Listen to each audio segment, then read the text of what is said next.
To my educational channel విద్యా ఉద్యోగ సమాచారానికి స్వాగతం. కరెంట్ అఫైర్స్ కంటిన్యూగా ఫాలో కండి, తప్పకుండా మంచి రిజల్ట్ ఉంటుంది. ఎందుకంటే నోటిఫికేషన్ వచ్చిన తర్వాతనే కరెంట్ అఫైర్ చదివిన వాళ్ళు ఎవరికి కూడా ఉద్యోగాలు రావండి. ఎప్పుడైతే ముందస్తు ప్రిపరేషన్తో ఉంటారో వాళ్ళే తప్పకుండా ఇక్కడ మరి ఎక్కువ క్వశ్చన్స్కి అయితే ఆన్సర్ చేస్తారు. రెండోది ఏంటంటే కరెంట్ అఫైర్స్ అనేవి దాంట్లో చాలా వరకు స్టాక్ జీకే క్వశ్చన్స్ కూడా కవర్ అవుతాయండి కరెంట్ అఫైర్స్లో. సో అవి కూడా మీరు చదవాల్సి ఉంటుంది. ఒక్కొక్కసారి 1 year back 2 years current affairs కూడా కొన్నిసార్లు మనకు క్వశ్చన్ పేపర్స్లో అప్పుడప్పుడు కనిపిస్తుంటాయి. సో లాంగ్ టర్మ్ ప్రిపరేషన్ అనేది కరెంట్ అఫైర్స్ మీరు ఎంత పట్టు సంపాదిస్తే మీకు అంతగా జిఎస్ మీద పట్టు వస్తుంది. సో మరి ఇలాంటి లేటెస్ట్ అప్డేట్స్ అయితే మిస్ కాకుండా ఉండడం కోసం ఛానల్ని సబ్స్క్రైబ్ చేయండి. ఇక ఈరోజు మనము 273వ వీడియో అయితే ఇక్కడ డిస్కస్ చేయబోతున్నాం. సో ఫస్ట్ క్వశ్చన్, ఇవాళ భారత సైనిక దళం ఇటీవల చేపట్టిన ఆపరేషన్ శివ కార్యక్రమం ఉద్దేశం ఏమిటి? రైట్, 4 ఆప్షన్స్ ఇచ్చాను మీకు. అమర్నాథ్ యాత్రికుల రక్షణ, మానస సరోవర్ యాత్రికుల రక్షణ, బంగ్లాదేశ్లో హిందువుల రక్షణ, వారణాసిలో ఆలయాలకు భద్రత కల్పించడం. 4 ఆప్షన్స్లో రైట్ ఆన్సర్ వచ్చేసి మీకు ఇక్కడ అమర్నాథ్ యాత్రికుల రక్షణ అండి. రీసెంట్గా మనకు ఈ కార్యక్రమం తీసుకున్నారు ఇండియన్ ఆర్మీ ఆపరేషన్ శివ పేరుతో.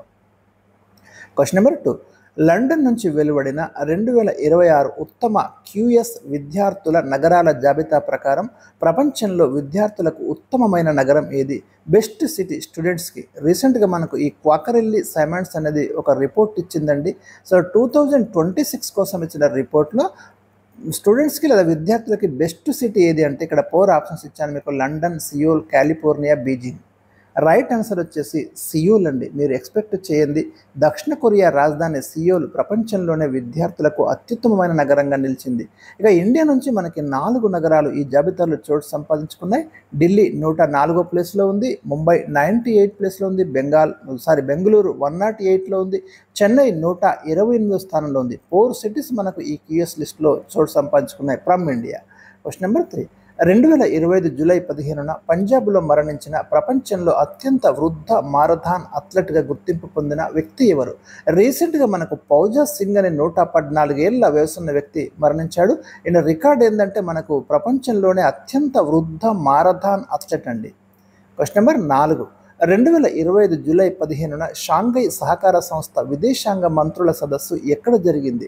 ఈ షాంఘై కోఆపరేషన్ ఆర్గనైజేషన్ అంటామండి. దీంట్లో మనకి 10 సభ్య దేశాలు ఉన్నాయి. రీసెంట్గా దీని యొక్క విదేశాంగ మంత్రుల సదస్సు వచ్చేసి మనకు చైనాలోని తియాన్జిన్లో జరిగింది. దీని హెడ్ క్వార్టర్ మాత్రం బీజింగ్లో ఉంది, అది కూడా గుర్తుంచుకోండి మీరు. క్వశ్చన్ నెంబర్ 5, 2025 జూలై 15న కేంద్ర కేబినెట్ ఆమోదించిన PM ధనధాన్య కృషి యోజన పథకం ద్వారా దేశంలోని ఎన్ని వ్యవసాయ జిల్లాలను అభివృద్ధి చేయనున్నారు? రీసెంట్గా ఒక స్కీమ్ను అయితే మనకు కేంద్ర కేబినెట్ ఆమోదించింది. మొత్తం 36 స్కీమ్స్ని మెర్జ్ చేస్తూ ఈ కీలకమైన పథకాన్ని అనౌన్స్ చేశారు.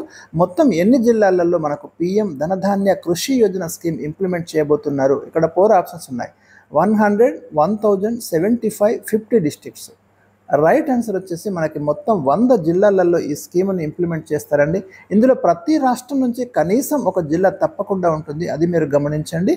సో ఇక ఈ పథకం మనకి 6 సంవత్సరాల కాలానికి ఈ పథకాన్ని అమలు చేయడం జరుగుతుందని ఆమోదించారు. 2025-26 ఇయర్ నుంచి అయితే మనకి ఇది అమల్లోకి వచ్చి 6 years ఇంప్లిమెంటేషన్ చేస్తామని చెప్తున్నారు. ఇక్కడ మీరు గమనించండి, పథకం లక్ష్యాలు ఏంటంటే మనకు వ్యవసాయ ఉత్పాదకతను పెంచడం, అంటే దిగుబడి పెంచడం, పంట వైవిధ్యాన్ని డిఫరెంట్ క్రాప్స్ వేసేలాగా ఎంకరేజ్ చేయడం, సుస్థిర వ్యవసాయ పద్ధతులు, పంచాయతీ బ్లాక్ స్థాయిలో నిల్వ సౌకర్యాలు పెంచడం, గిడ్డంగులు లాంటివి ఏర్పాటు చేయడం, ఇరిగేషన్ బెనిఫిట్స్ కల్పించడం. క్వశ్చన్ నెంబర్ 6, తెలంగాణ రాష్ట్రంలో 2025 జూలై నాటికి మొత్తం జెడ్పీటీసీ స్థానాలు ఎన్ని? 4 ఆప్షన్స్ ఉన్నాయి. 666, 566, 675, 586. రైట్ ఆన్సర్ వచ్చేసి 566. గుర్తుంచుకోండి, చాలా చాలా ఇంపార్టెంట్ అండి. మొత్తం ఎంపీటీసీ స్థానాలేమో 5773 ఉన్నాయి. గ్రామ పంచాయతీలు వచ్చేసి 12778 ఉన్నాయి. జెడ్పీటీసీ అంటే జిల్లా పరిషత్ టెరిటోరియల్ కాన్స్టిట్యున్సీ అంటామండి. ఎంపీటీసీ అంటే మండల పరిషత్ టెరిటోరియల్ కాన్స్టిట్యున్సీ అంటాం. క్వశ్చన్ నెంబర్ 7, అభ్యసన సామర్థ్యాల్లో దేశవ్యాప్తంగా 50 ఉత్తమ జిల్లాలను ఎంపిక చేయగా తెలుగు రాష్ట్రాల నుంచి స్థానం సంపాదించిన ఒకే ఒక జిల్లా ఏది? మనకు దేశవ్యాప్తంగా పాఠశాలలలో మరి అభ్యసన సామర్థ్యాలు ఏ విధంగా ఉన్నాయి అనేది ఒక సర్వే చేశారండి. దీన్ని ఏమంటామంటే ఈ సర్వేను మనము పరాక్ రాష్ట్రీయ సర్వేక్షణ్ పిఆర్ఎస్ రిపోర్ట్ 2024 అంటాము. రీసెంట్గా దీని యొక్క రిజల్ట్ అయితే అనౌన్స్ చేశారు. దాంట్లో మనకు టాప్ 50 జిల్లాలు అయితే తీశారండి. అంటే బెస్ట్ ఎక్కడ ఉంది, అభ్యసన సామర్థ్యాలు స్టూడెంట్స్లో ఎక్కడ ఏ జిల్లాలు ఎక్కువ ఉన్నాయి, టాప్ 50 డిస్టిక్ తీస్తే 2 రాష్ట్రాల నుంచి అందులో చోటు సంపాదించుకున్న ఏకైక జిల్లా జనగామ ఒకటేనండి. గుర్తుంచుకోండి, వెరీ వెరీ ఇంపార్టెంట్ అండి ఈ సర్వే. క్వశ్చన్ నెంబర్ 8, క్వాడ్ దేశాల విదేశాంగ మంత్రుల సమావేశం 2025 ఎక్కడ జరిగింది? రీసెంట్గా మనకు క్వాడ్రిలేటరల్ డైలాగ్, సెక్యూరిటీ డైలాగ్ అంటామండి ఈ క్వాడ్ ఫుల్ ఫాము. రీసెంట్గా మనకు వాషింగ్టన్లో దీని యొక్క సమ్మిట్ అయితే జరిగింది. ఇందులో మనకు ఇండియా, ఆస్ట్రేలియా, జపాన్, అమెరికా ఈ 4 అయితే మరి మెంబర్స్గా ఉన్నాయి ఈ క్వాడ్ గ్రూప్లో. ఇది మనకు 2007లో ఏర్పాటు చేయడం జరిగింది. క్వాడ్రిలేటరల్ సెక్యూరిటీ డైలాగ్ దీని యొక్క ఫుల్ ఫామ్. ఇందులో ఉన్న మెంబర్స్ ఇచ్చాను, ఇదంతా డీటెయిల్గా ఇచ్చాను. క్వశ్చన్ నెంబర్ 9, అన్ని రాష్ట్ర ప్రభుత్వ ఉద్యోగాలలో మహిళలకు 35% రిజర్వేషన్లు కల్పిస్తామని ఇటీవల ఏ రాష్ట్రం ప్రకటించింది? బీహార్ ఎన్నికలకు పోతున్న సమయంలో మరి బీహార్ ముఖ్యమంత్రి అయితే ఈ స్కీమును అనౌన్స్ చేయడం జరిగింది. అన్ని రాష్ట్ర ప్రభుత్వ ఉద్యోగాలలో 35% రిజర్వేషన్లు మహిళలకు కల్పిస్తామని పేర్కొన్నారు. క్వశ్చన్ నెంబర్ 10, 2025 జూలై 18న భారత నౌకాదళంలో చేరిన యుద్ధ నౌక ఏది?